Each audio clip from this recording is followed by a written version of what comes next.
Halo, Assalamualaikum warahmatullahi wabarakatuh. Terima kasih untuk yang sudah datang ke channel aku. Kalau belum subscribe, tolong jangan lupa di subscribe, kemudian bunyikan lonceng, dan jangan lupa kasih like serta komentar biar aku makin semangat ya. Terjerat Cinta Om-Om. Chapter 74. Lari pagi. Bi, Isa ikut lari ya, ucap Alisa yang tersenyum lebar memandang suaminya. Enggak usah, Isa masih sakit, ucap Attar yang tersenyum sambil mengedipkan sebelah matanya. Habi seperti om-om genit kalau gayanya seperti itu, ucap Alisa yang menertawakan suaminya. Genit sama istri sendiri, enggak ada yang larang, ucapnya. Alisa tersenyum saat mendengar ucapan suaminya. Udah nggak sakit kok, Bi, jawabnya. Attar menggelengkan kepalanya.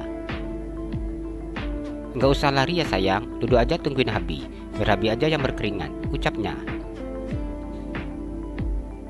Semenjak Isa nikah sama Habi, Isa nggak ada ngeluarin keringat lagi, Bi. Biasanya setiap hari Isa pasti berkeringat, kalau lagi kerja, ucapnya mengingat bagaimana ia bekerja setiap hari di coffee shop. Apa masih kurang berkeringatnya? Waktu mandi, kemudian di atas tempat tidur, di atas sofa, atau saya pengen berkeringat di atas meja makan, ucapnya. Isa mencubit pinggang suaminya. Habi, kenapa ngomongnya kayak gitu, ucapnya. Attar tertawa saat mendengar ucapan istrinya. Kurang ya, tanyanya. Alisa menggelengkan kepalanya. Enggak, Bi, sudah cukup, malah kelebihan, jawabnya. Tapi katanya suka berkeringat, ucap Attar. Maksud Isa berkeringat, bukan yang seperti itu, ucapnya dengan wajah sudah memerah ketika suaminya tidak ada henti-hentinya menggodanya. Enggak usah lari ya, duduk aja di sini tungguin Habi, ucapnya kembali merayu istrinya. Alisa memajukan bibirnya dan duduk di kursi santai yang berada di taman belakang rumah, seperti yang diperintahkan oleh suaminya. Istri yang baik dan penurut, ucapnya yang mengacak-acak rambut istrinya. Habi jangan berantakan rambut Isa, ucap Alisa protes.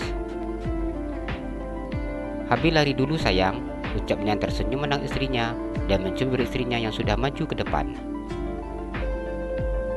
Alisa tersenyum dan menganggukkan kepalanya.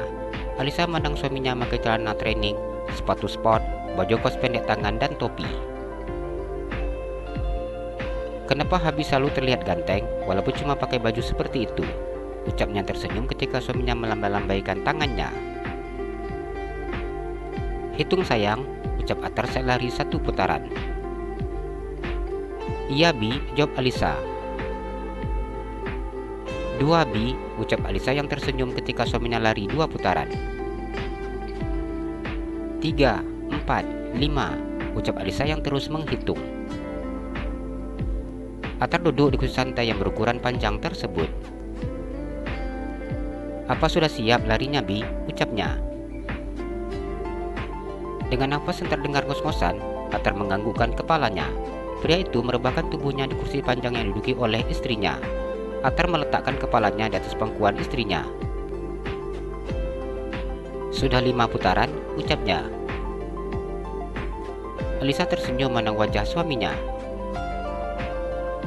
Habi berkeringat, ucapnya yang mengusap keringat suaminya dengan telapak tangannya. Karena cinta Habi sama Isa, Habi rela berlari-larian hingga berkeringat seperti ini Sa, ucapnya. Alisa tertawa saat mendengar ucapan suaminya. Kenapa gitu? Tanyanya. Biar perut Habi nggak besar, ucapnya. Kalau besar kenapa? Isa lihat, banyak para suami yang punya perut besar, ucap Alisa. Bila nanti ke dokter kandungan, dokternya nggak salah periksa, ucapnya. Kenapa gitu? Tanya Alisa. Iya, mau periksa istri yang lagi hamil, tapi malah yang di USG suaminya, ucap Attar. Alisa tertawa mendengar ucapan suaminya. "Apa ada yang seperti itu, Bi?" tanyanya. Atar tertawa dan menggelengkan kepalanya. "Ya, mana mungkin ada," ucapnya. Alisa mencubit pinggang suaminya. "Habi, Isa sudah dengerin benar-benar, nyatanya canda," ucapnya. Atar hanya diam sambil memandang wajah istrinya.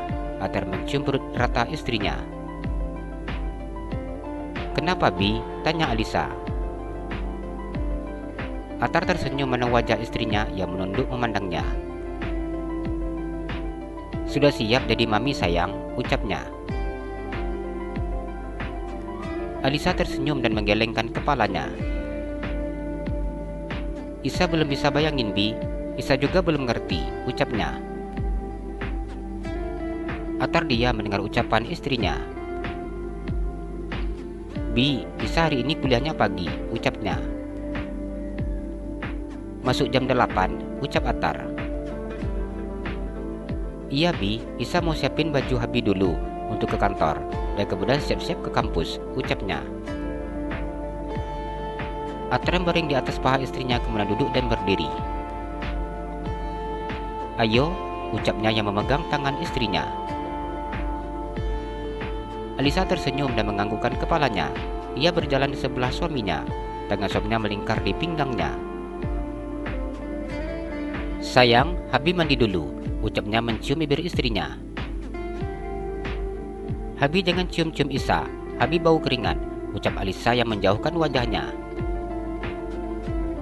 "Keringat Habi enggak bau, sayang," ucap Atar. "Tetap aja, pokoknya nggak boleh," ucap Alisa. Atar hanya tersenyum saat mendengar ucapan istrinya. "Bi, kenapa Isa nggak boleh ikut lari pagi?" ucapnya saat mengingat suaminya tidak membolehkannya untuk ikut lari pagi bersamanya. Atar mengusap kepala istrinya, diciumnya kening istrinya cukup lama. "Katanya kalau baru nikah nggak boleh lari pagi," ucapnya. "Gitu ya, Bi," ucap Alisa percaya begitu saja ucapan suaminya. "Iya, Habi mandi sebentar," ucapnya. "Iya, Bi," jawab Alisa. Alisa memandang suaminya berjalan ke kamar mandi setelah buka pakaiannya dan melingkarkan handuk di pinggangnya. Alisa keluar dari dalam kamar dan berjalan menuju ke dapur. Alisa berencana untuk membuatkan suaminya minum. Alisa masuk ke dapur dan melihat para pelayan yang sudah sibuk menyiapkan sarapan pagi. "Nyonya muda," ucap pelayan begitu kaget saat melihatnya masuk ke dalam dapur tersebut. "Iya, Bi," jawab Alisa yang tersenyum ramah dan berjalan ke tempat pembuatan minum. "Maaf, Nyonya muda mau apa?" ucap pelayan yang berdiri di sebelahnya. Sedangkan yang lain diam sambil menundukkan kepalanya. "Isa mau buat minum untuk Habi," ucap Alisa. "Saya yang buat, Nyonya," ucap pelayan yang dengan sangat cekatan mengambil gelas bening dan juga cangkir. Pelayan tersebut membuatkan kopi. "Saya antar, Nyonya," ucapnya mengangkat nampan berisi minuman tersebut. "Nggak usah, Bi, Isa saja," ucap Alisa yang mengambil nampan di tangan pelayannya. "Terima kasih ya, Bi," ucap Alisa yang tersenyum. "Iya, Nyonya muda, bila Nyonya ingin minta sesuatu, harap hubungi kami akan langsung mengantarkannya ke kamar," ucapnya. Alisa tersenyum dan menganggukkan kepalanya. Alisa pergi meninggalkan dapur tersebut. Alisa masuk ke dalam kamar dengan bawa 1 gelas kopi dan 1 gelas susu. Alisa meletakkan nampan yang di tangannya di atas nakas. Alisa berjalan menuju lemari pakaian. Alisa buka pintu lemari pakaian dan mulai mencari pakaian yang akan dipakai oleh suaminya ke kantor. Di dalam lemari pakaian itu begitu banyak setelan jas. Mulai jenis kain dan juga potongan baju tergantung di hanger. Sudah pasti bahwa setelan jas itu begitu sangat mahal dan hasil koleksi perancang terkenal.